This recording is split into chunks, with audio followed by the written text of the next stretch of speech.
slow and then speeds up. It reminds me of you. Oh, that's Nigel's way of saying that I have a shaky flow. But no, hold on. We'll get there. But I want to I actually owe Jim an apology. I actually owe Jim Sharp an apology. Because I have neglected to really like talk about how the fact that he just did me a solid and made me that intro, and I love it. And it feels like, does it have that that famous drum loop that Public Enemy used, that Madonna used, Justify Your Love thing? Yeah. I feel like that's the drums that he used in the end of that, because I know he likes to go to that drum sample or whatever, because he got props, I think, once from The Roots or someone. I think I remember that break, but that break is so, like that break is, you can put that or... Is that Apache? No, that's not Apache. That's not okay. I can't remember exactly who that break is. Yeah. Like it's synonymous as Impeach the President or Funky Drummer or the Bernard Purdie Shuffle. It's one of those. It's just or Rob Bass's Hit It, right? Yeah, man. Yeah. Rob Bass doesn't get enough credit. Have you if you right now put on a modern beat, like a hip hop beat, like 2023 just came out, and you drop It Takes Two over that, it kills anything that's today. That is lyrically and not anything. Okay, I retract anything, but I'm just saying it wouldn't sound dated. The good thing about mumble rap is that Nigel, can you hear me? No, listen. The good thing about mumble rap is that it shook the Etch-a-Sketch. And now old is better than new in a lot of ways when it comes to that kind of stuff. Like it doesn't sound dated. Mumble rap kind of was the glitch in the matrix that took away the datedness, I don't know. The new beats I feel have less character. The sprinkler snares and shit like that? It's gone back to 808 beats and that kind of thing. But listen, I don't want to sound like an old angry rapper, but I have bad news, Nigel. You're kind of an old angry rapper.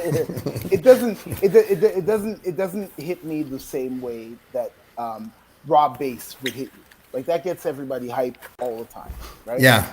We've had this conversation before about how I'm a person who I cannot bring myself to go back and listen to shit that I feel is dated. And the guy that straddles the dated voice to me is Kumo D. Oh. And I had to wave to Kumo D because he was the last of the good lyricists, but with the dated voice, Yeah. The only thing that stopped Kumo D from being Big Daddy Kane kind of street was his voice, right? Like it was, he sounded like on the weekends he was like, he taught pottery or something. Like that's what it reminds me of. I know. Pottery. like he was Houdini's bastard or something. Pocket dwellers. So let me go back, actually. My intro, I think, I want to stay on that for a second. So Whippy, I joke that it's the mecca of hip-hop. Interestingly, though, the cats who came out of that area, that general area, Durham region or whatever, there was a lot of, purists, hip-hop purists and people loyal to, what they thought it was. And there were people that weren't. But I was talking about this with, I think it was either Chip Fu or Kenny Parker, about how sometimes, and I'm not saying it's... But Kenny Parker was a great interview, man. Great. Oh, thanks, man. The audio kills me on that one. They all kill me. Sometimes people are complaining about the audio on this. Yeah, I know. Okay. You know what? I don't think I'm being real with my fans if they don't see a shitty camera and bad audio. I'm just trying to keep it real here. That's all I'm trying to do. It's the streets. Yeah. James's podcast is the equivalent to pause beats. I should call it the pausecast. It'd be great. But the idea of I'm speaking mostly for myself. If you're outside of a culture, and then guys like me want to participate inside the culture, we'll use this example, the art form, the music. Sometimes I feel like there's certain cats that are motivated to be even more kind of pay more deference to the cultural aspects of it. That's why when you always joke that my backpack is on too tight, I'm like, I'll wear those scars proudly. Like, you know what I mean? Like, because it feels, I don't know, respectful or something. I don't know. Like, I took that shit seriously when, like, the shit about, like, wanting to know the sort of, like, trajectory of hip hop, the chronological part of the music, and sort of, you know, knowing your history. Go ahead. Well, I think like anything, like if I wanted to get into, into I if I want to get into ring dancing or doing powwows and so forth, I have to have a certain amount of education about that, right? Yeah. Because otherwise, I'm going to be called on it immediately because I'm a stranger. I'm a not a stranger. I'm a Guest. You're a guest. I'm a guest, right? So I feel that has always kind of been with especially a white kid from Whippy, man. Yeah. Especially, Yeah. Trust me, I know. you know, I know. like you have to dot your I's and cross your T's. Yeah. Right? So, I had. so I think that's important. I had this chat with my nephew the other day about how I think I needed to go through that initial. I didn't know you when I was this young, but I went through an initial identity crisis, literally. Like I was like wearing like, well, I was grifting in Miami. This lady, I wanted to buy this thing because I saw it in a De La Soul video or something. It was just like this medallion. But she told me that it was a free Mandela. That's what it meant. And fucking put that thing on, and I just almost got beat up thousands of times. Like, I just don't know. And, you know, but I'm glad I went. I'm glad in hindsight I cringed mostly at the fashion and maybe the way I spoke for a year or something like that. Because what came out of that was something that I'm still doing to this day. Like, make no mistake, I'm not a believer.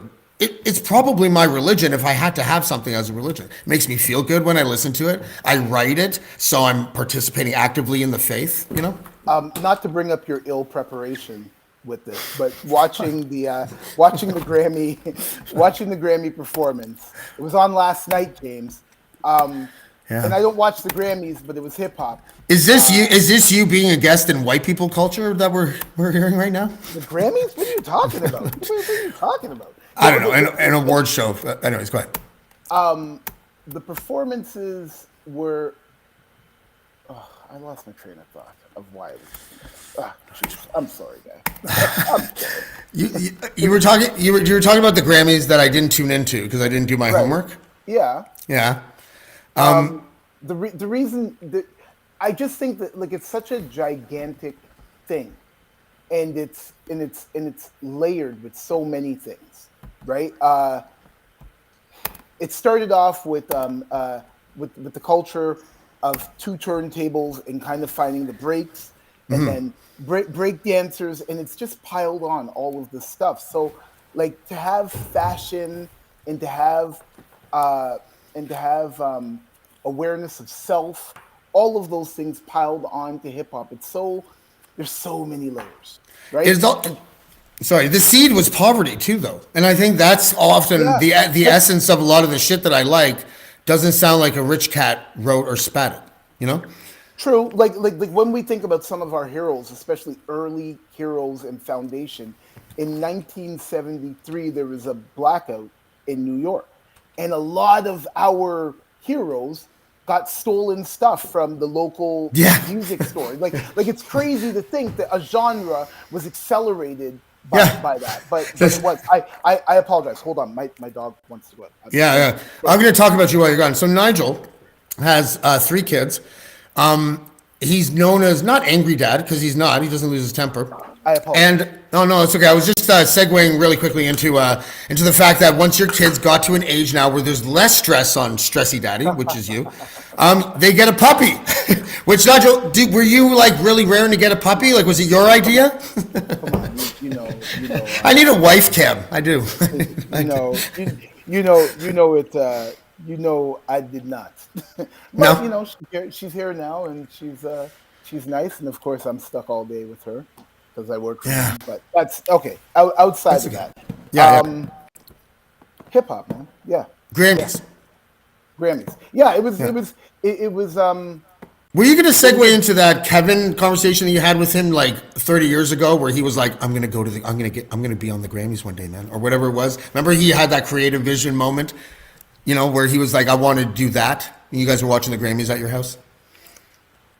I don't know if it was that. It was like there was lots of conversations about that. And by Kevin, you're talking about Chaos, who is another Durham Lord of like probably not probably the most successful out of all of the guys that came out of our generation, out of Whitby, Oshawa, and Pickering and stuff, right? Well, Cardi might have gotten single money that surpasses. But he's a Toronto dude. He's a fresh arts guy. Oh right, okay, I see what you're saying.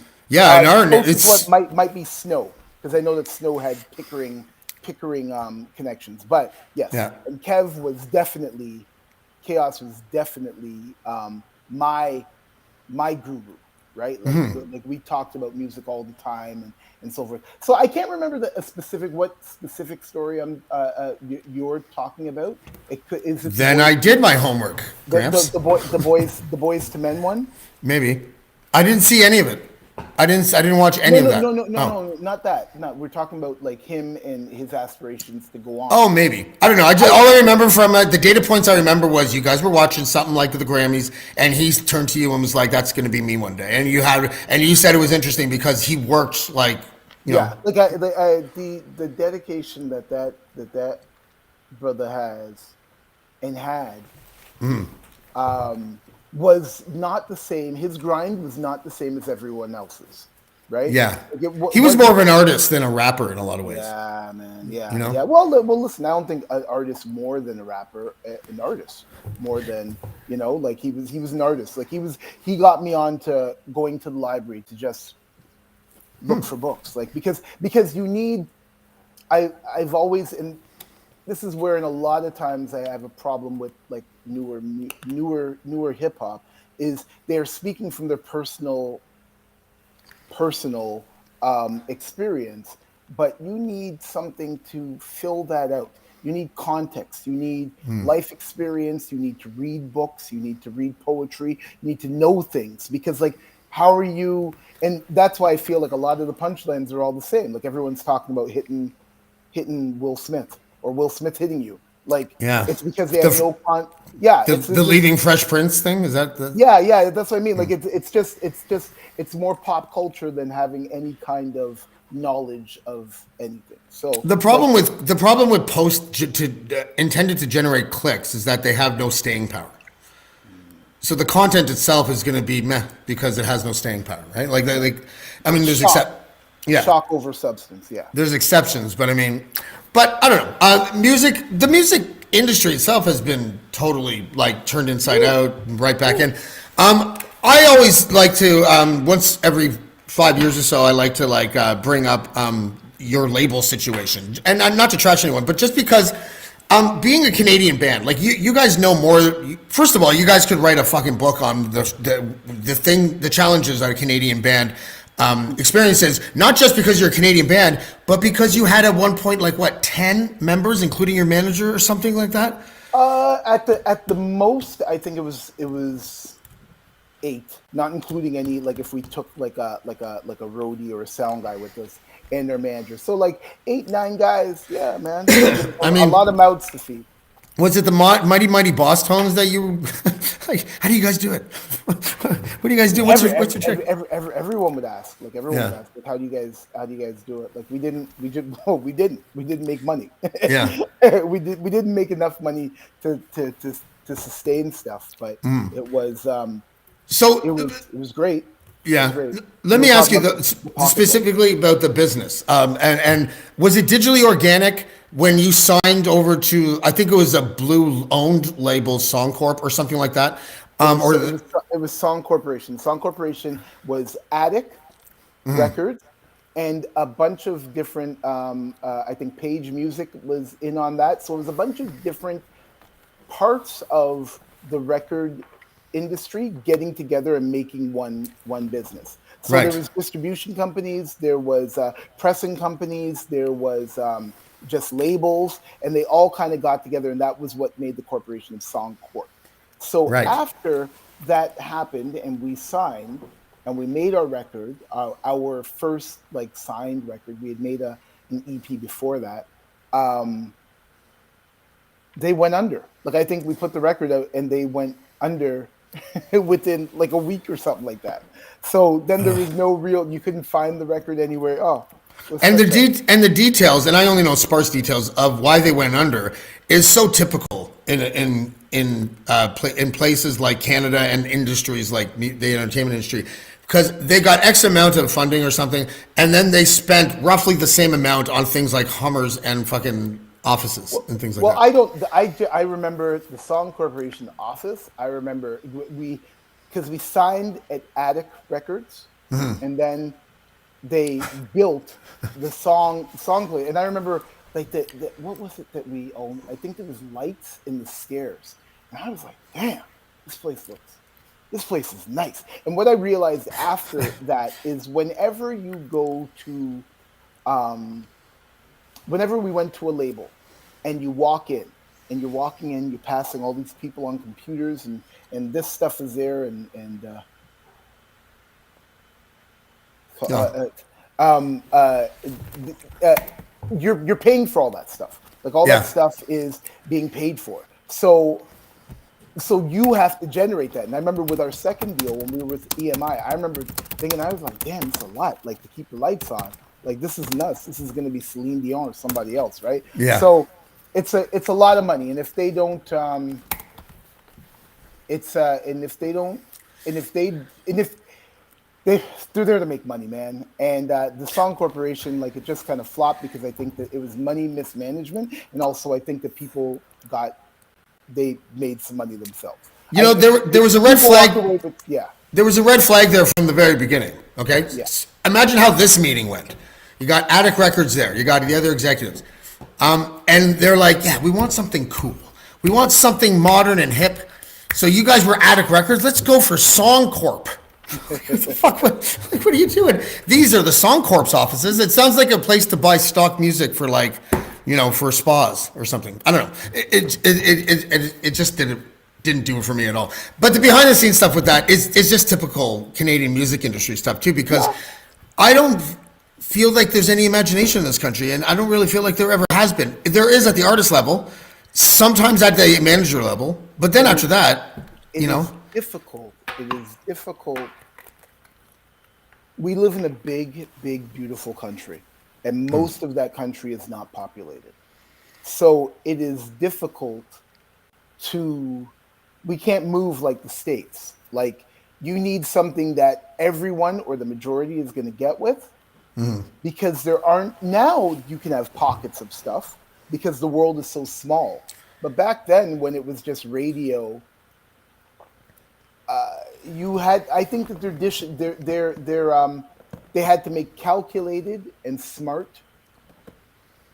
They had to make calculated and smart decisions in which to keep the industry going. And that's now I'm an adult and Yeah. I'm not full of piss and vinegar anymore.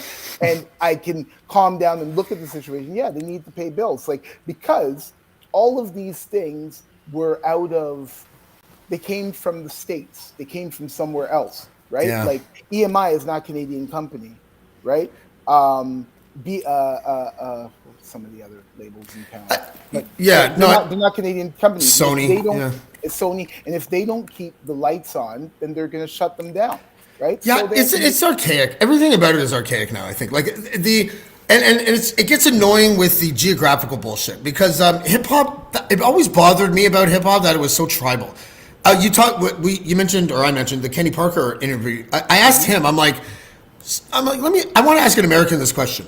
You got Brooklyn, you got Staten Island, you got this, you got that, and they act like it's fucking different countries. Like you might as well just be a foreigner to the guy in Brooklyn, if you're from Staten Island. But it can be, especially back then. There were people that didn't leave their boroughs. There are people that didn't leave their blocks. My worst nightmare is still being in Whitby right now. It really is. But a Whitby block is not a block in the Bronx. No, Like, I'm not comparing Whitby to you the know, Bronx. so I get it, but like, I get it. Like Wu-Tang comes from Staten Island, and that is their own thing. Yeah. Harlem is its own thing. Atlanta is kind of its own, or was its own thing before everyone You could ended go up there. gold. You could go gold on a mixtape in Brooklyn for if you were from Brooklyn and only sold it in Brooklyn. Like you could, Yeah. yeah. So that was incredible. The opportunity for entrepreneurship in hip hop is kind of another thing that gets to me. Like And it's now, like this conversation, like this topic of conversation is all because expired. it's Yeah. expired. Like it doesn't exist anymore because like the everything is in the artist's hand, Yeah. or a lot of things are in the artist's hand, right? Maybe But I I just think contradicted myself, anyways, though, which is a good thing because maybe it did drive people that competition between boroughs to get better and better and better. oh, absolutely. I Yeah. think hip hop is based on competition, like just being a better lyricist, being a better dancer, being a better graffiti artist, like all of those things. It was all competition, it's supposed to be friendly competition, right? Like, Yeah. yo, yeah, son, that verse, I heard your album, the album came out, man, we gotta do something to combat that. Oh, this is what they're doing now. They're speeding up samples now. Man, that sounds good. Let's try it. Let's mess with that. It's Yeah. always trying to be the freshest. And back to today, I feel that there isn't enough for the popular people, enough diversity. In that, I'm making a concerted effort to not sound like somebody else. Right? My name. There is no way in the '90s that there would have been two guys called Baby. Like it's crazy. Like, Yeah. like why are there two guys? Or an openly sexual artist, right? Isn't Frank Ocean? You know? Yeah. Well, there's a lot more than Frank Ocean now. No, but I mean, back then, could you even imagine? Like Busta Rhymes would kill that person. Right? I'm not gonna put that on Buster, who was also at the performance. Wrecked it. Amazing. The best. He's an awesome performer, but I'm just joking. Canadian hip hop. The best hip hop performer ever. Yeah. Anyway. But he doesn't really like gay people. I'm just saying. I've seen him in an interview be like, I don't want you to bring any of that homo shit to me. What are you doing? And I'm just like, don't do that. Actually, we're talking about music. All right, there. The homophobia in the Caribbean community, in the black culture, is a whole other podcast. Yeah, it was a throwaway line. You could have just went like this, and then we would have moved on. It's fine. It's fine.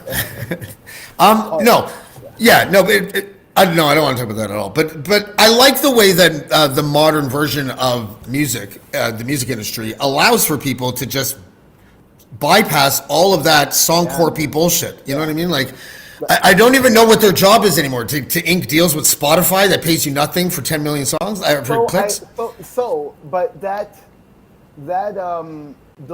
gateway, those gatekeepers Live shows.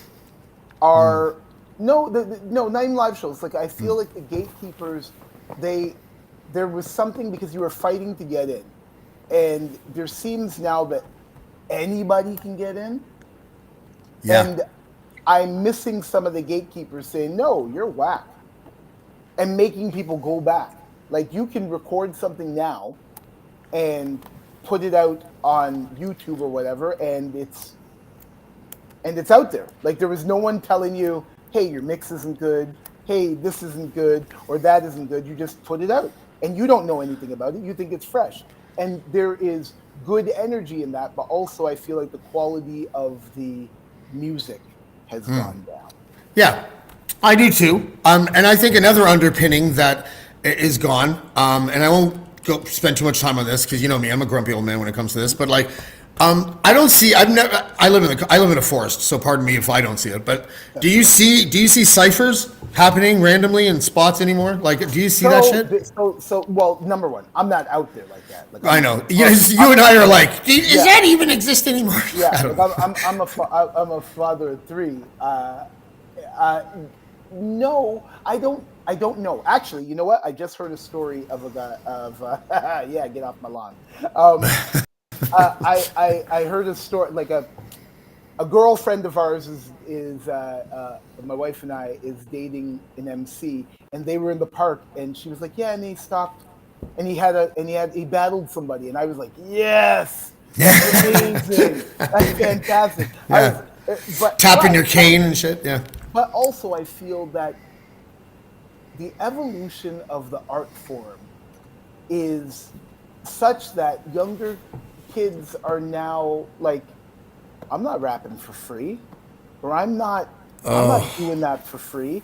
So I think that there is also this is not Melly Mel's hip hop anymore. This is not Big Daddy Kane's hip hop, right? This is now something that's bigger. It's a much bigger business.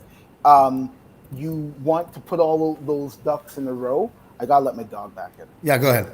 No, go ahead. It's funny because Nigel, well, he's gone. He knows what he's talking about. He's played beside. He like toured with the Roots. I think he played the Montreux Jazz Festival with them, and you know, Far Side and a bunch of other cats. So, he knows his shit. He's you know. I'm sorry. Oh my god. I thought that was a big cat for a second. Oh, that's right. You got a pug. No, that's the exact breed that you would have chosen if this was your idea. She's a French bulldog. All right. Oh, okay. Yeah. I left her outside. All right. Say hi. Okay. All right. Good. Now go lay down in your bed. Look how they bred my face. It's totally a dog that would not exist if it wasn't for human intervention. Yeah. Like they have to have their babies with cesareans and stuff. It's crazy. Anyway.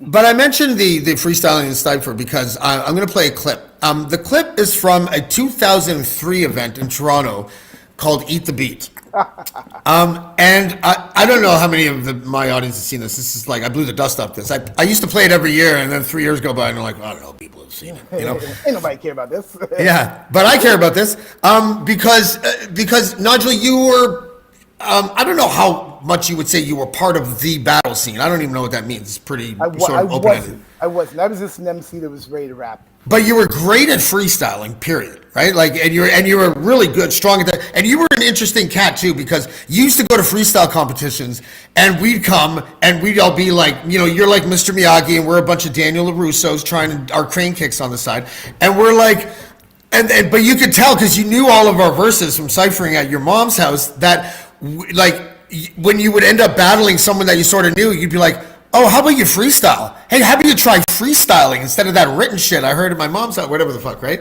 And I was like, yeah, that's what sets you apart, you know? And that's why I get so sensitive about this whole, like, meandering definition of the word freestyle.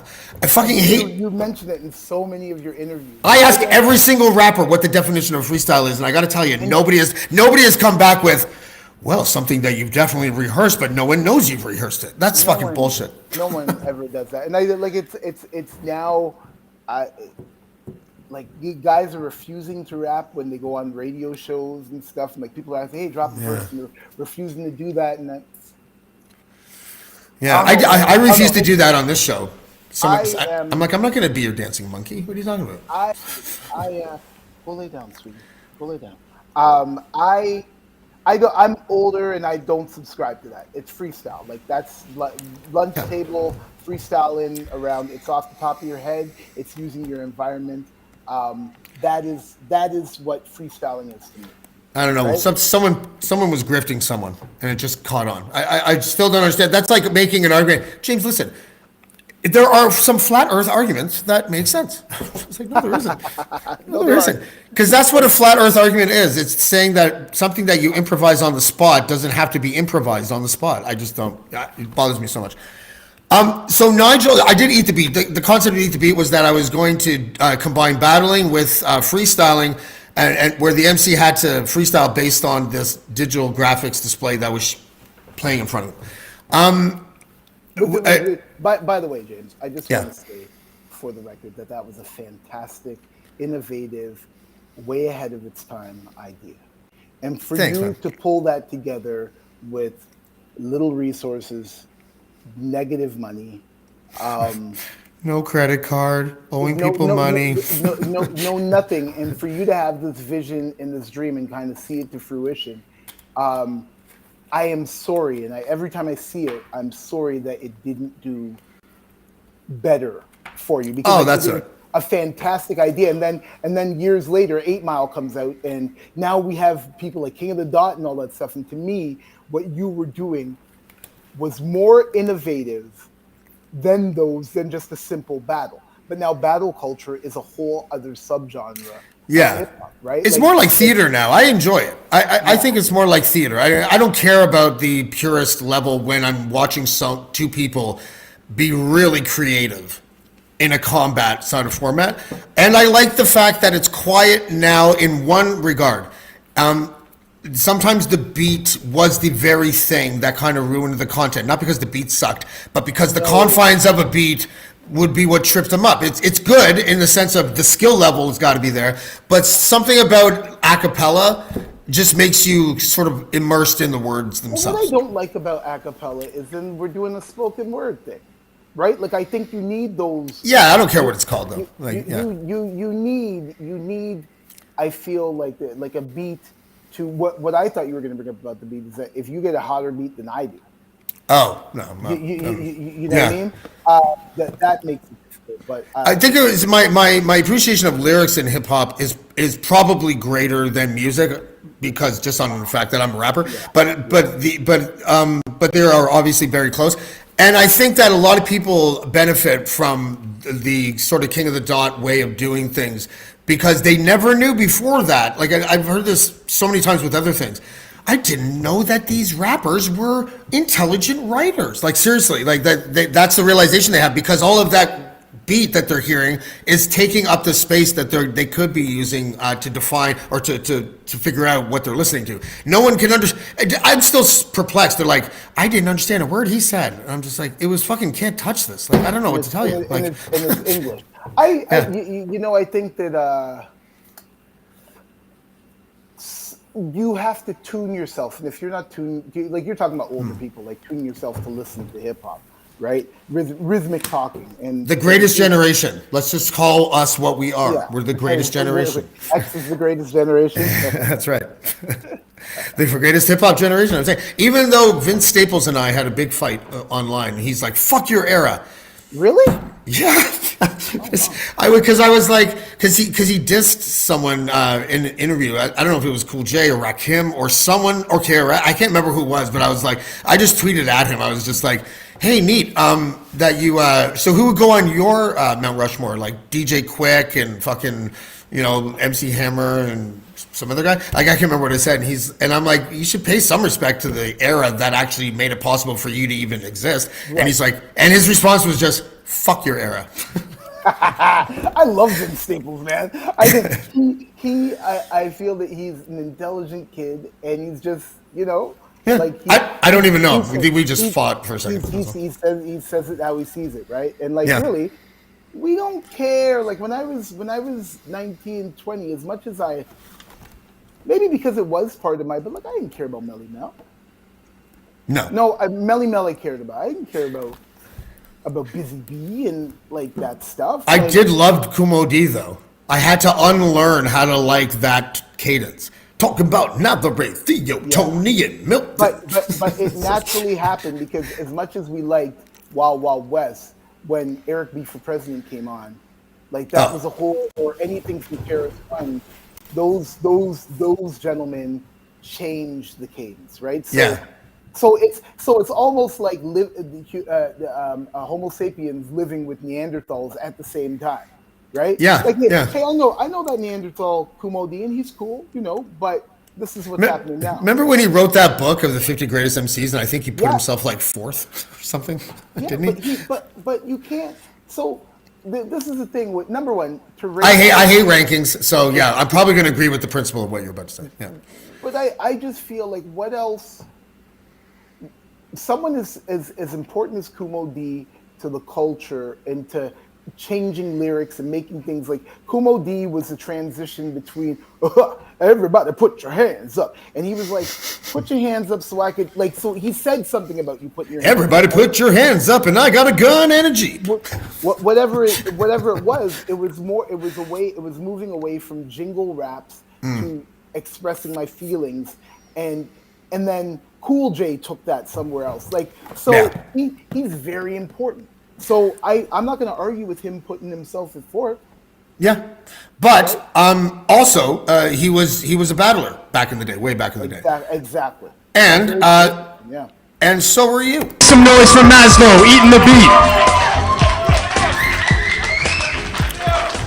I'm just gonna let it play. Yeah, yo, check it. Stop spitting, drop your written, you soft kitten. Get off the block, you not giving. Man, you soft cake, I eat you off your plate. Man, this ain't a battle, this cat's chocolate cake.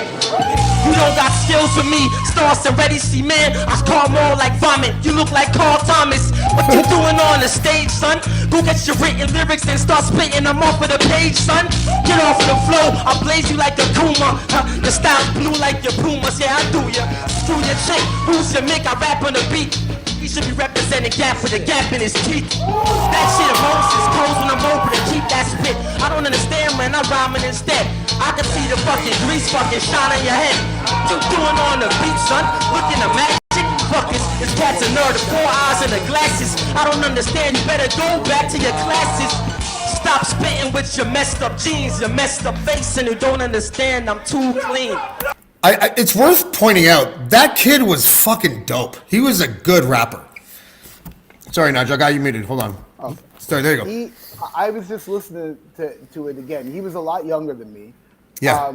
I thought he was fresh as hell. Like, he was dope, man. He was really, really dope.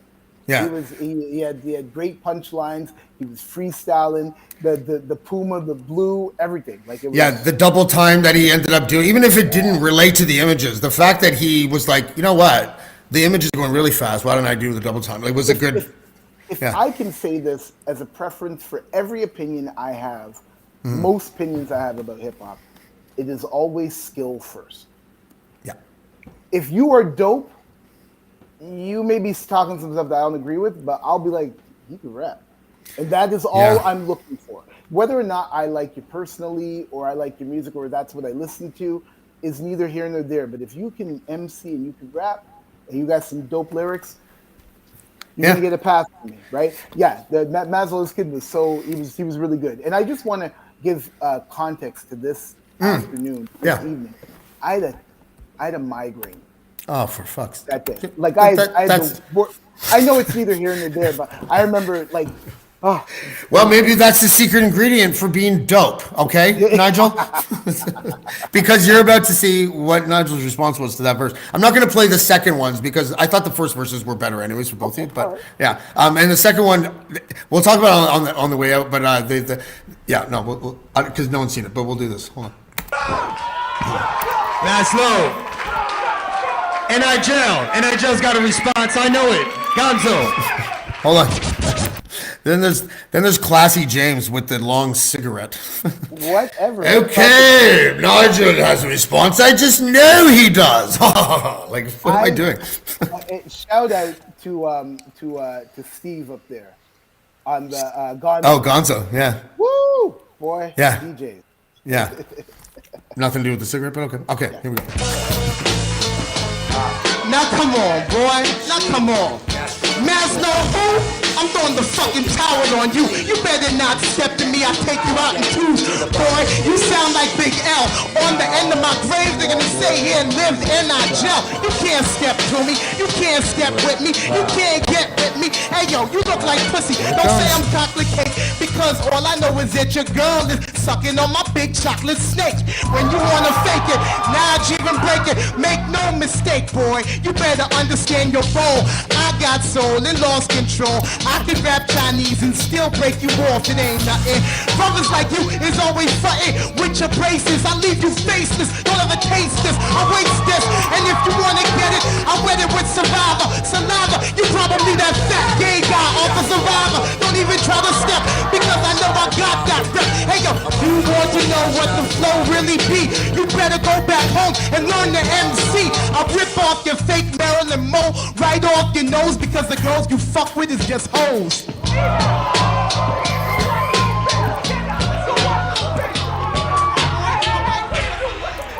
I'm not playing the part where I get where I lose control of my own show. There are so many problematic lyrics.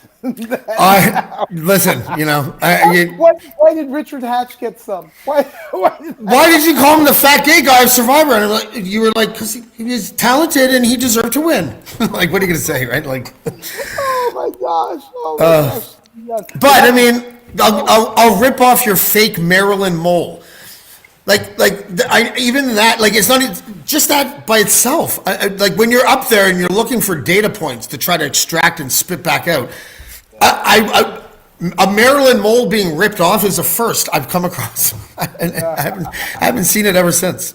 Yeah, man, has a nice mole on his cheek. Yeah.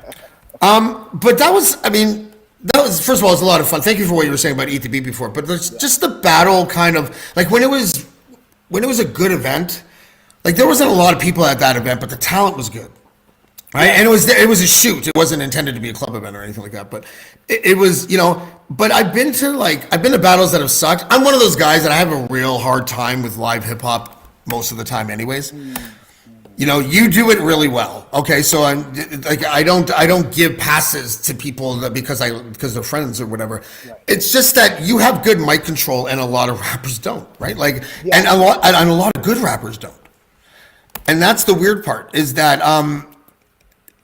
so when I've gone to like hip hop concerts, hip hop shows, like I saw Common, and it was in LA, and it was good. It was good. It wasn't great though, because there were points where it was like a school gymnasium sound on the mic, because and I don't know. I've always had. That's why when Classified did Retrospective last year, and he toured, I had him on, and I asked him, I'm like, how come there's no big city dates on this? And his answer was interesting. And I think he was actually incorrect about this, but he was just trying to like put on the best show ever, and didn't want to get fans of his that are straight up hip hop guys not liking a guy rapping next to an acoustic guitar or a piano or whatever. But as you and I know, that's the kind of shit that we used to, and other people were experimenting 30 years ago. Like that's what people were doing. And so it was weird that I found the fear misguided, but I understand it. And, the idea that you can worry about what hip hop consumers might think of you if you're not pure enough is the check and balance we need in hip hop. I think. I like that. Yeah. I like that Toronto was known as the screw face capital.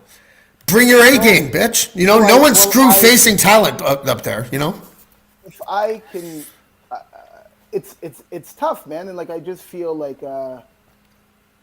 we don't have those, with everything being open and people can take their stuff straight to market. We don't have those gatekeepers saying, hey, you're not good, or you need to work on it more. But I remember, I just want to shout out Groovy. What up, Groovy? I remember going to Live at the Barbecue, where they would play hip hop, and then they would have an open mic, and I got the gumption up to go up at the open mic, and I froze. And I remember Too Rude grabbing the mic away from me and getting off the stage and people laughing and stuff. And then your mom's like, I brought your spaghetti, Nigel. Nice having that. Yeah. But I remember that feeling, and I remember feeling, I never want to feel that again. Yeah. And comedians go through that shit. It made me work on, exactly, because there is it's almost like I want to say a journeyman, but like an apprenticeship. Like, you can't just, but there are those people that are thrust onto stages before they're ready, and I feel that you have to be ready. Like, you have to get yourself ready. You have to understand what it is. Like, there was lots of basement parties I was at, lots of people's basements that weren't basement parties, where I just had a mic, and like, you learned, and I listened to KRS-One, and he said, don't cup the mic or cuff the mic. So I feel like in what you're mustache saying, grip. It's real. Yeah, man. Like, it's real, because like, I wouldn't want to go and see Nas. Because Nas isn't going to give me a good show. I don't want to watch a guy walk around stage and grab his balls and oh, I went and saw what was the? But he was dope when he had that orchestra in New York and did Illmatic just to a live orchestra. It was fucking amazing. That is different. Yeah, that is different, right? Like, that's Everything's Together. That was later on in his career. But when you are watching an MC, like, you want them. I went and saw Slaughterhouse at Opera House, and they were terrible. Yeah, That's Like, what I mean. It was just so loud and just rah, rah, rah. I didn't know what was going on. But the reason I went there was to see Pharaoh Monch, Right. who was spectacular. Yeah, Right? it's a weird thing because, you want live shows to be good, but hip hop more than any other genre, the gap between quality of live versus studio is easily the starkest and the widest, easily. Yeah. Because what the music will always be. I shouldn't say always. There's always stuff that happens, but the music with hip hop will always be at a particular point because you're just pressing play, right? Yeah. A lot of times, unless you're using a band, so you're pressing play, so that audio and everything is already good. It's been mastered. It's good, and then you're going on top of it. And if you're not going on top of it with any kind of clarity, then there's a mismatch to. Yeah, you're just another track, right? You just, Yeah. you So got to it's align like- with the rest of it. Yeah, and I know, like, performing with the band, and I had said this at the beginning when Shell and I joined the band, that I was concerned about, I wanted to make myself a better artist and understand music better. And what I ended up doing is to fit in with the band, because they were a funk band, I had to rap a lot faster. And then I realized, like, sonically, like, where am I fitting into this mix? So Yeah. I sonically tuned my voice. Like, it'd be a tune and I'd rap with a tone to my voice, right? But that took a long time, man. And I'm glad that happened at the comfort zone, right? Yeah, because everyone was high and they wouldn't have noticed. On a Thursday night that I could work on my skills versus when we did a show at Opera House or when we did a show at the Horseshoe or we went on tour. Like, I worked those things out, and I just feel that artists on a whole, not just hip hop, there isn't enough working on yourself. Yeah. And your craft. Yeah. I don't know what order it's supposed to go in, but these are albums. This was the first one, right? The EP. Yes, that was the first one. Yeah. This was like interesting because I was like, well, where does this remind me of? I was watching The Simpsons, and I just forgot that Homer Simpson was a Pocket Brothers fan. You see the logo. That is the best. That is the best. So That's the best find ever. That's amazing. And by the way, I'm going to show this to Michael Price, who will be on the show on February 13th in a week from today. Michael Price is an executive producer and writer, and he has been for the last like 24 years on The Simpsons.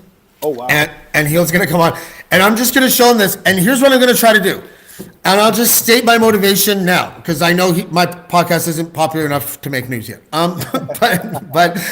But I'm going to go in there, and my fee's 20%, by the way. But I'm going to be like, hey, listen. So this is my buddy's band, right?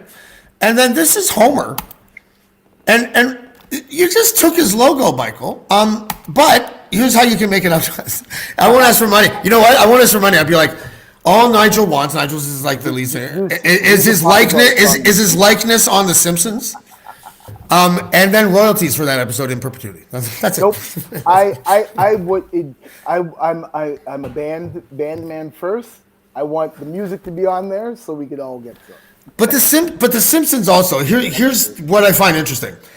The Simpsons is behind the scenes. It's a really wacky kind of environment to work in. A lot of the writers are like mathematicians, like genius mathematicians and stuff. I bet you anything that one of these staff writers or something like that happens to be from Toronto and happens to and they're I know.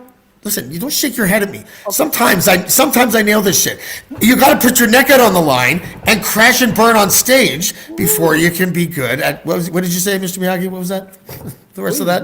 I wasn't listening. Work on your skills. You got to work on your skills, man. Nigel is who I send all my shit to because the spectrum of feedback goes like this. The spectrum of feedback from just everyone goes from "that's really good, man" to I don't know. The flow's a little shaky. Can you guess which one Nigel? It's so much better to have you as a feedback person than dope, man. Not that I don't appreciate someone saying nice things about me, but I'm not looking for that at that point. You don't get better that way. Yeah. You don't get better that way. And I've been on a quest to get better for like 30 years. Like I really have. And you know what? I am better. But sometimes you are better. You're the best you've ever been. Thank you. But there's boxes that I know I have to check. Boxes are things like consistent flow, cadence, breathing, right? Like the best spot to breathe, all that kind of stuff. And then I forget like 2 or 3 of them a song. Or I'll change the flow in the middle of the track because I'm ADHD and I'm like, I don't want to just be a raspy guy the whole time. But you know what? It's good because it's freeing. Making music when there's no end user is amazing. Yeah. Oh, it's the best. I just want to say, since we're on here, I'm working with one of the guys in the band, Gorge, Jupe. We're working on music together, and it is without the things. The things. Hey, groovy. Oh yeah. Let me know what you think, man. It is so freeing not to. Fuck you, Shane. Fuck you, man. Not to care about stuff. Like, I'm just rapping about what I want to rap about, saying what I want to say. Yeah. Yeah. Nigel, do me a favor. Don't look at the comments anymore. Okay. I'm sorry. I get distracted too. No, that's why I don't look at them. Yeah. I'll tell you a funny story with that. In the group, we're calling ourselves Ghouls, which has old band meaning. But we went and recorded. I know, because millennials are like, "What's a ghoul?" And someone's going to be like, "That's what old people used to call ghosts." No, it was an old '80s movie, and once I had a terrible hangover after a show, and we were leaving in the morning, and we stopped abruptly in the van, and I was sleeping in the back of the van, and everyone turned around and looked at me, and I poked my head up, and I was all sweaty because I was hungover. I was all sweaty and just kind of like, ugh. Yeah, right. You were vigorously masturbating on ecstasy, but go ahead. Oh my God. What kind of life are you living? No. Wow. And I'm not going to say anything. Go ahead. And I looked like there was an 80s movie called Ghoulies, so that's where Ghouls comes from. Okay, yeah. We I think Ghoulies came out 4 months after Goonies. Really? No, I don't know. Hollywood used to do that back then. They used to like, okay, Zapped was a hit. How about Zipped? Man? You gonna let me finish my story? Come on. Yes. Yeah, right now. So we really miss our brother Sheldon, and he was the engineer of everything. Him and I went to Trevis together, and I've since let my recording skills lag because I've been doing other things. And Gordon and I got together and we started to record. I got a new mic at Christmas, and we're recording and we're listening back, and I'm like, it's just not getting it. And then I realized that the microphone is backwards. It's a directional microphone and it's backwards. And the worst Mr. Miyagi's drunk. The worst part of it is that Gordon's like, this is dope. This sounds fantastic. Oh my God, that's and so it's driving funny. me crazy because it's like it got some weird reverb that it's never sounded like before. It just sounds muffled, like it's backwards. And did you record the whole album like that? No, it was one song. I'll say. Okay. Yeah. It was one song, which I've since re-recorded. That's hilarious, dude. Yeah. So, but to come back to it, like rapping without any other, it makes me feel like a teenager because I'm not rapping for anything other than for guys like you to listen to it and go, dope, or for Shane to be like, yeah, maybe it there, right? So maybe what you need is transformational moments in life that are really negative in order to like help you with the writing process. Just kidding. You know what? Actually, now that I think about it, lyric writing, especially in hip hop, that was the only kind of writing I think I could do for a certain time in my life when I was happy. Really? Yeah. Like if someone asked me to write like something creative right now, and I'm happy, I don't have the ink in the fountain for that. I need to be able to place high energy into the page. And happiness is more like chill. Right. You know? Contentment, being content. Yeah. Watching my life slide out of view, great potential in that for good writing. Well, misery is a great catalyst for inspiration, and so. But what I've realized about that stuff is that I am not always sad. I'm not always happy. I'm not always excited. I'm not always angry. Say angry. Oh, okay, right. Yeah. But when I am, I write on my phone all the time in the notes.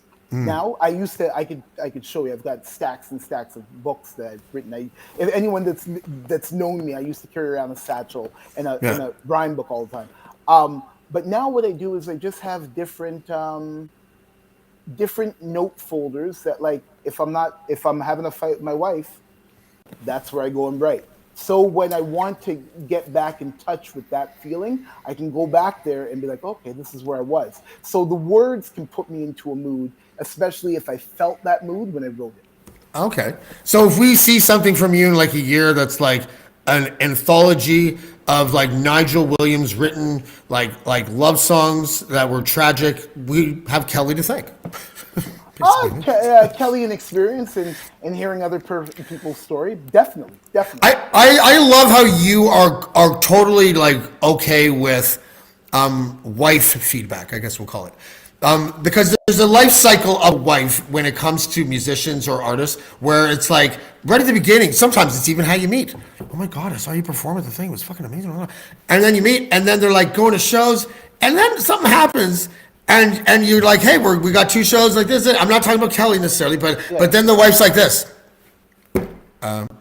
Okay, I might go. I don't know. It gets tired. Like after the thrill is gone, like the BB King, the thrill is gone, right? Like so when the band, me making the commitment, like hey, this is who I'm going to be with, was because I felt like the band wasn't giving me what I needed. I felt like I was giving a lot to the band,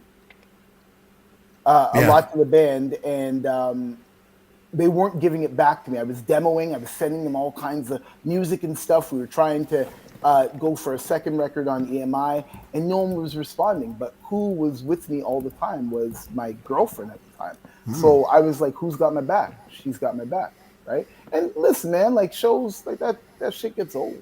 That shit gets old. Standing in a boozy bar when the lights go. For those who have been in a bar or a club when the lights go on. Oh, that is the worst. No, I mean the only good thing about it is that if you're quick, you can find the people that drop their drugs and then just head out the alley, right? And then sell the drugs. It's funny. I lived beside Comfort Zone for like years. Woo! Yeah, you did. Yeah. There's no real. That's the story. I mean, that's enough, right? Like, I don't know how to expand on that. I know you got a hard out because you got to go back to work. I think. How long do you have? Is it now? You pretty much have now. Yeah, we can give another 10 minutes. Yeah. Okay. I wanted to actually ask you about.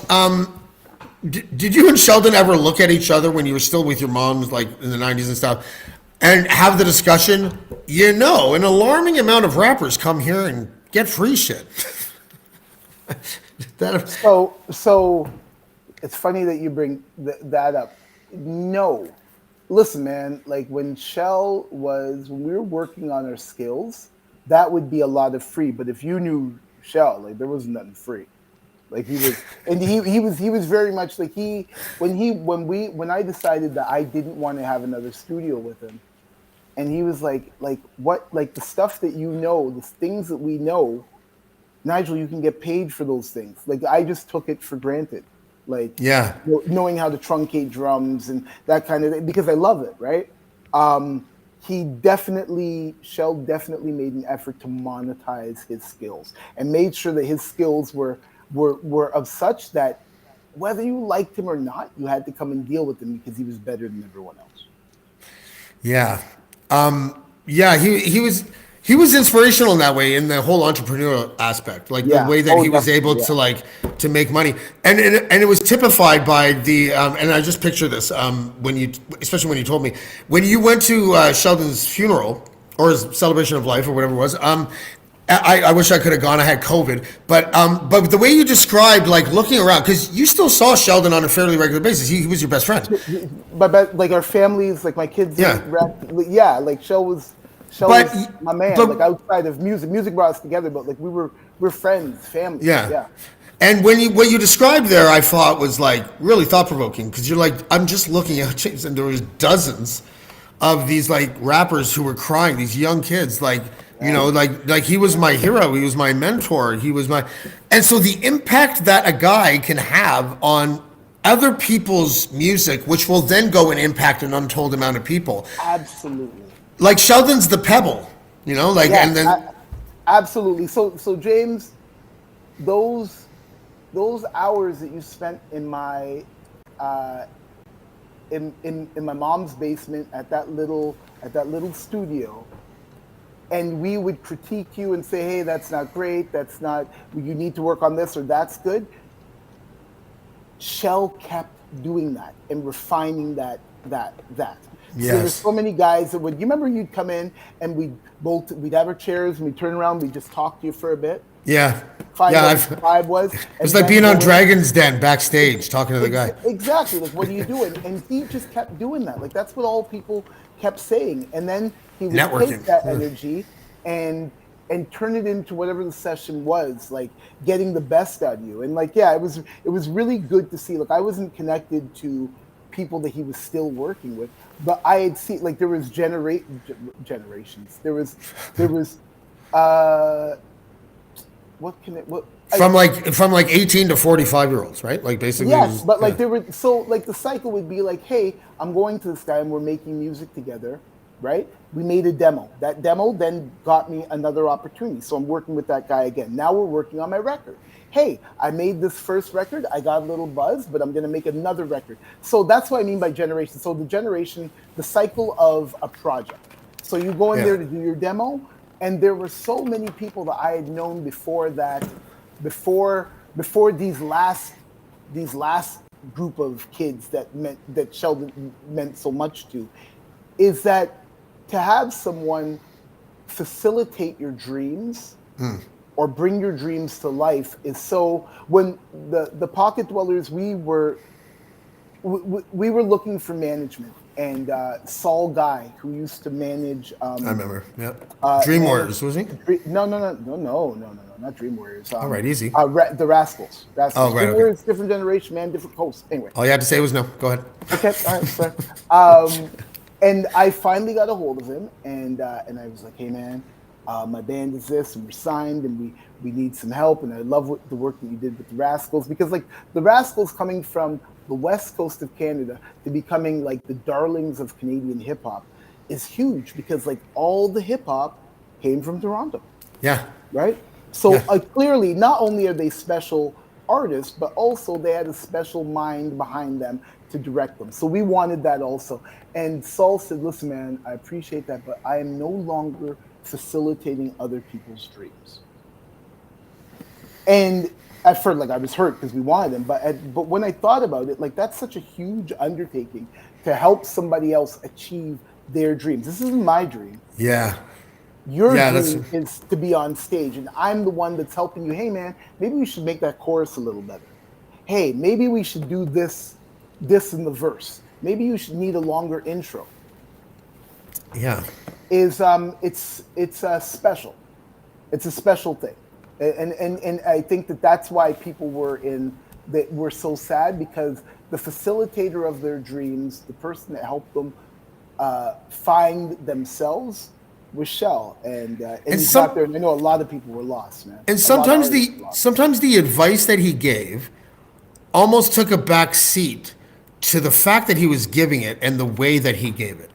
Yeah. You know, instilling a belief in yourself when you're an artist and you look up to somebody who's like, you know, at another level, and having that person look down. By the way, it never happened. You guys never said any of that shit to me, any nice things. But when, but hearing that, I would assume would feel really inspirational for a cat that worked with someone that he respects like that. So it doesn't even matter like what the advice might be.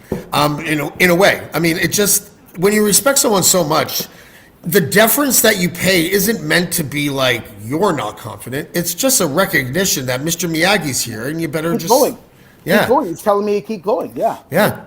Yeah, exactly. One time I did get really pissed off at you fuckers though, because you guys, my biggest problem when I was young was still my problem 5 years ago, but I think I've dealt with it, was that I would try to squish as many syllables as I could between the bars, right? And to me, I think my patterns were just too complex for you. But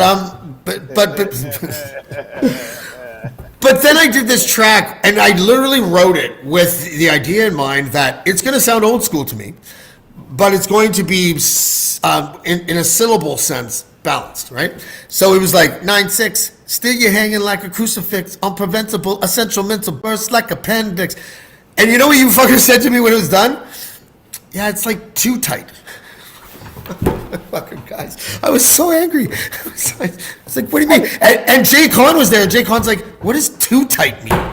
What does that even mean? It was like, I don't remember that, but if you want me to break you down, I can break you down. No. You, go ahead. yeah, your lyrics. You should be representing Gap with the gap in your teeth, but I can't say that because I should be too. I always do. It just. I already know this anyway, so I'm not afraid. It was such a hard thing, and I know that my struggle, and I probably still struggle with it. My freestyle was so animated, and my performance could be so animated that when it came to writing lyrics that I wrote, it could seem to not have the same energy. Right. And the energy that you gave off live in front of us was different energy than you would give when it was a written verse that had to be recorded to something. And I feel that some people get mic shy. I was bad with like in the studio environment because you write and you practice rhymes in an arena of real world sound. And then you go and put on these headphones and the beat's blaring in your ears, and then you can hear yourself a lot more clearly. And it's like you've never even done it before, you know? And for me, it was intimidating. I thought the recording booth was intimidating. But that is what a recording artist is, right? You've taken the art of recording. So you may know that your voice, hey, you know what? Live, I can do whatever I want to. But when I'm recording, I'm gonna try and put a little bit more baritone in my voice and calm down a little bit more.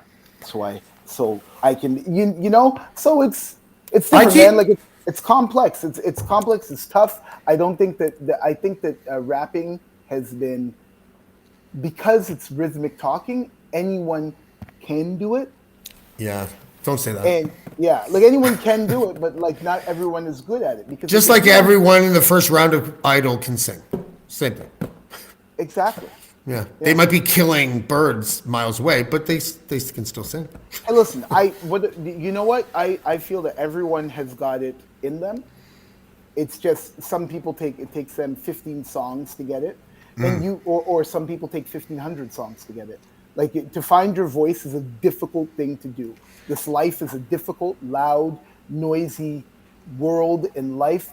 And for you to quiet yourself, to find out who you are, and then to put that energy down onto paper, and then take that energy and put that into a record for other people to hear. Like it's such alchemy, you know?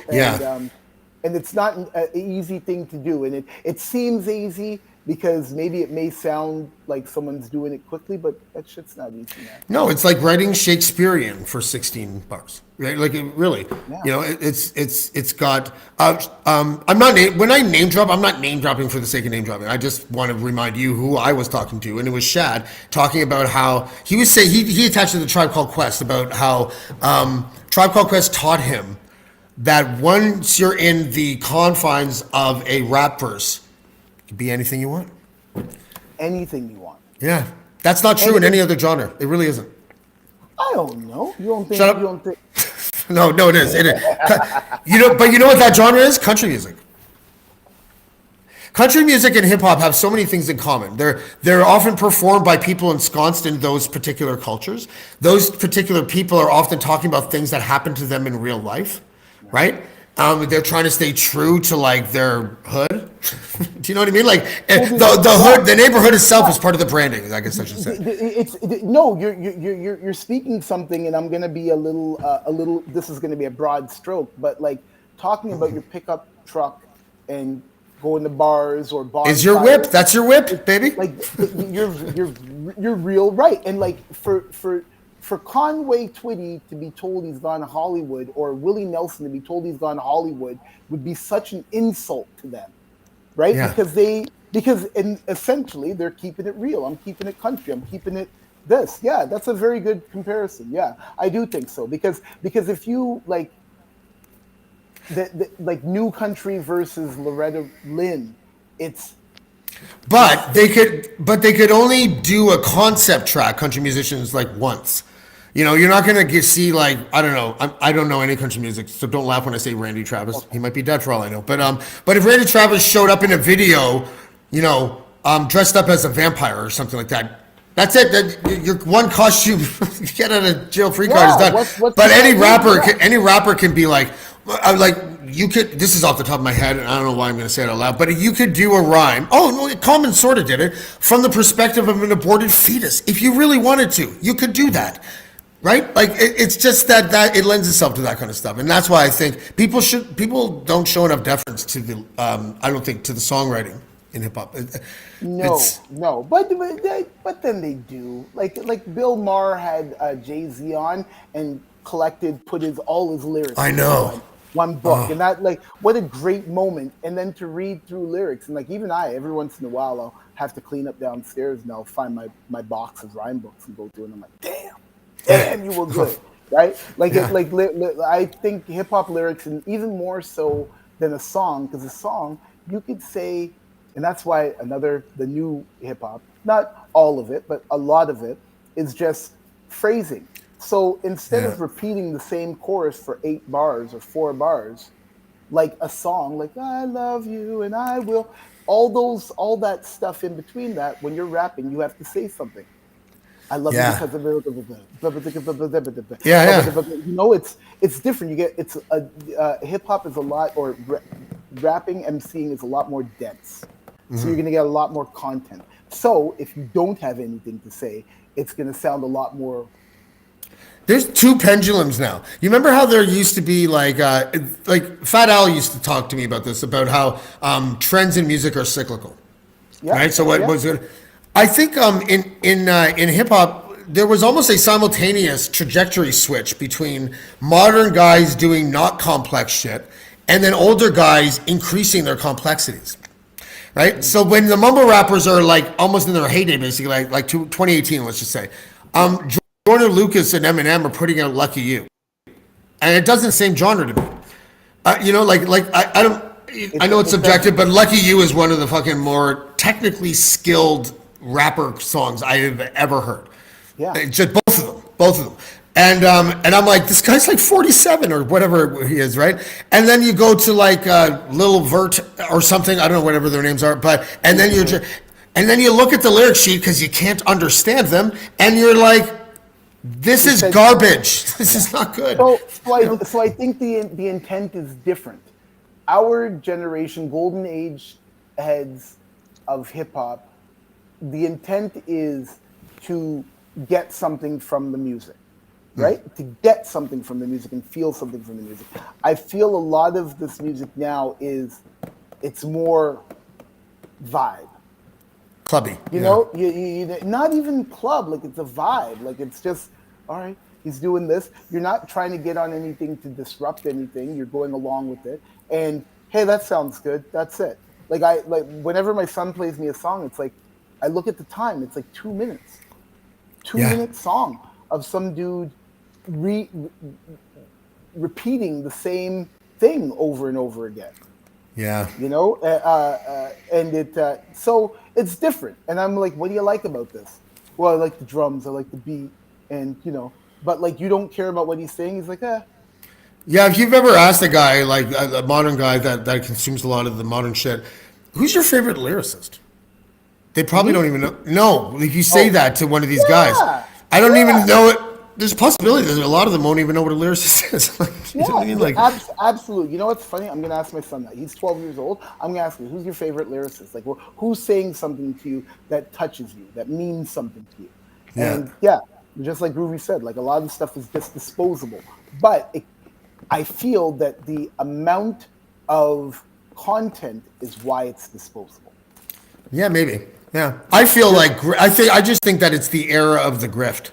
And I think that if you can find a way to make millions of dollars without having any discernible talent in the very industry that you're in, and your producer does all the water carrying, because that's all it is, then I guess I'm like, oh, I guess salut, you know, fraud. Like, I don't know what to say.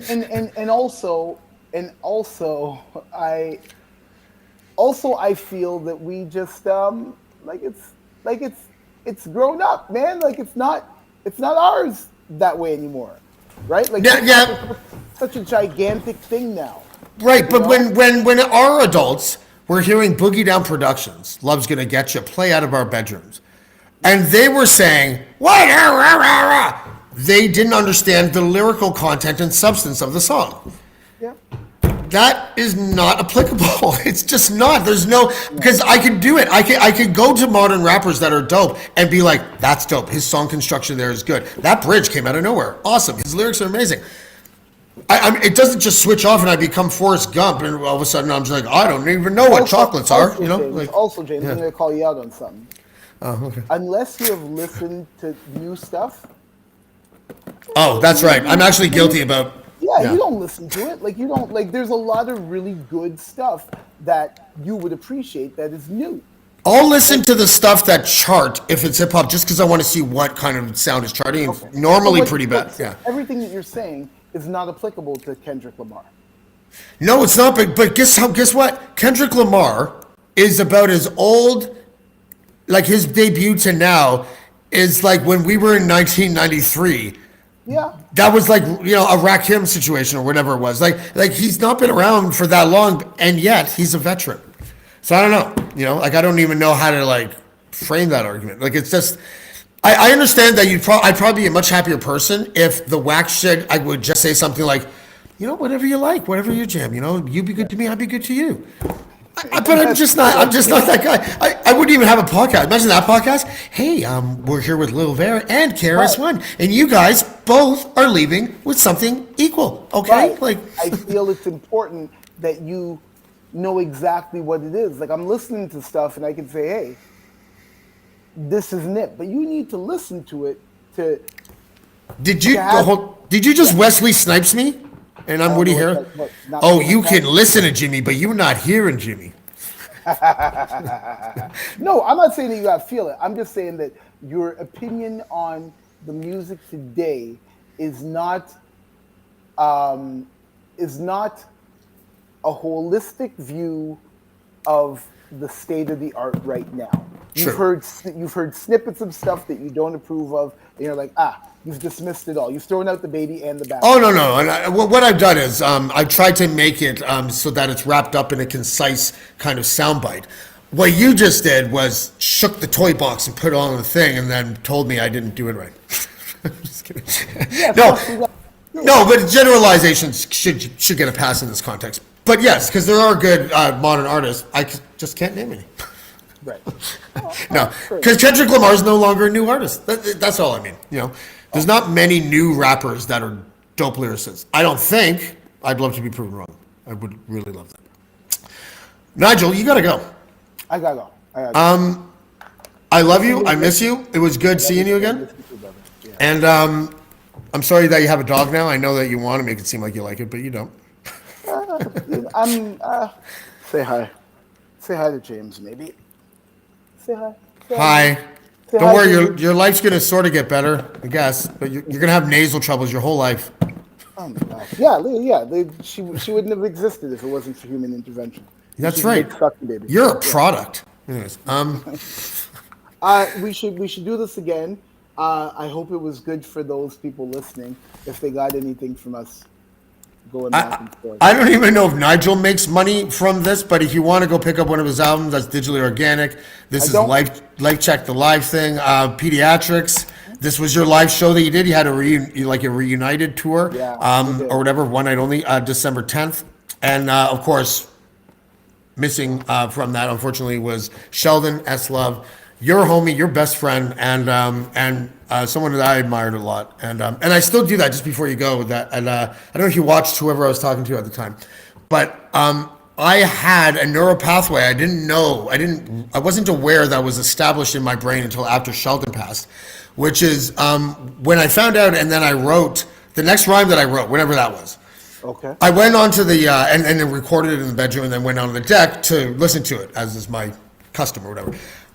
When I was listening to it, I kept on I kept on thinking to myself. I noticed myself going involuntarily. Imagine you're Sheldon listening to this. I had been doing that for years. I just didn't realize it until after he passed. And I was just like, oh, fuck. And I still do it. And I happily do it now. And I don't do it. It's still not voluntary. It really isn't. What would Shell say? It's like, what would Jesus do? Yeah. Sometimes I don't imagine what Sheldon would say because I want to still like the track. And then when I'm ready not to like it as much, I will imagine what Nigel or Sheldon will say about it. And then we'll go from there. That's a respect thing. I actually like that. So it's good. Yeah, hey, James, man, like you came up with us. All of us, man. Like you were there before we were in the band, after the band. So I'm proud of you. I'm happy that you're doing what I think that you are best at. Like this is great. You love a good argument and conversation, and just keep doing it, man. Thank you, man. And I actually really dig where you're at. A marriage that isn't falling apart, and your life seems to be rather splendid. Thank you. Yeah, my marriage is not falling apart. That's good. That's good. I'm proud of you. I love you, man. All right, man. I love you too. Nigel Williams from the podcast. Thank you for joining us here on Blackballed, buddy. Peace. My pleasure. All right, buddy. Blackballed. I'm going to take that out. Oh, maybe he's black and bald. I love Nigel. That was fun. Did you guys learn anything? All right. Were you paying attention in the back? What's going on? It's hard to believe that the first time I think I went into Nigel's studio was like 1993 or something like that. What year are we? 2023? 30 years. Jesus fucking Christ. I need a cane. I really do need a cane. Okay. So, you would probably like to know, or maybe you wouldn't, I'm going to tell you anyways, about who is coming on Blackballed. And I got to say, they're all blank right now. No, I have a few guests that are sort of basically just trying to work out last second scheduling things. One of them is Mansour Duffy. He was the gentleman who was locked in Gitmo for like 14 years. And his story is incredible. The policy and how he got there, the way that his case was delayed through the black hole of justice at Guantanamo Bay. Hold on, I'm just going to get my phone to... you know what? His book is called... I didn't plan on actually talking about him.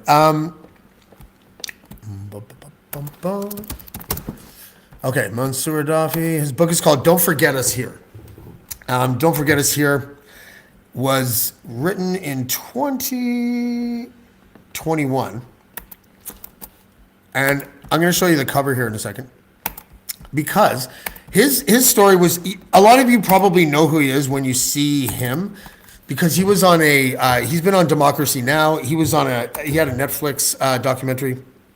So it's called Don't Forget Us Here, Mansour Duffy, Lost and Found at Guantanamo.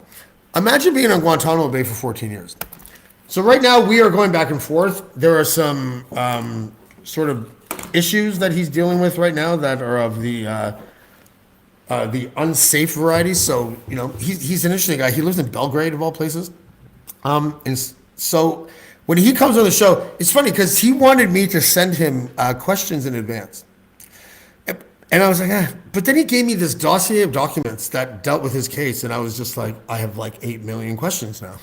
So really helpful kind of stuff, really fascinating story, tragic, all that stuff. And I don't know if Gitmo is yet slotted to be scrutinized by the Hague or the Hague, or whatever they call that place in Holland. The International Criminal Court.